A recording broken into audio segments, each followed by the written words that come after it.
did see more upward pressure on rates earlier. We've backed off, but let's get to Steve Liesman for the Fed Minute, shall we? Yes, indeed.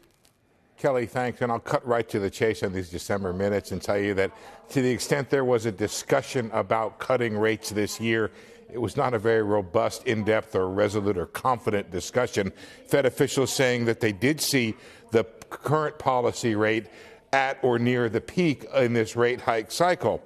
The projections showed that most agreed a lower target range would be appropriate this year, as in 2024. But there was a high level of uncertainty around those rate projections, so uncertain, in fact, it was possible the economy could require further rate increases, the minute said, or keeping the rate unchanged longer than expected. They did agree that it was appropriate to keep policy restrictive, quote, for some time. Now, a number of participants, this is a place where they did kind of hint at rate cuts, highlighted that there were downside risks from keeping the policy rate too restrictive for too long.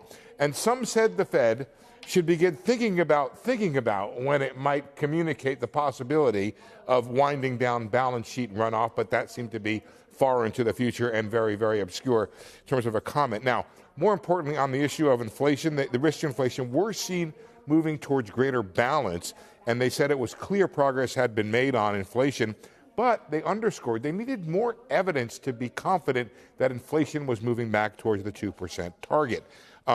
There was some optimism about it surrounding, for example, labor supply and demand coming back into balance and housing inflation coming down. The labor market remained tight, but coming into better balance.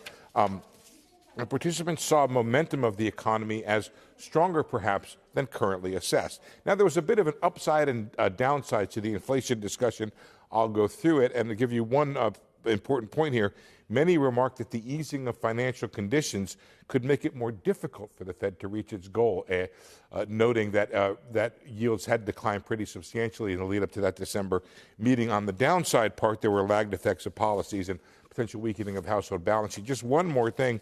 The staff forecast, which is pretty important in terms of the Fed making their decisions, also saw continued upside risk to inflation. Kelly, Tyler? All right, Steve, thank you very much. Stay with us as we're going to return to you in just a moment.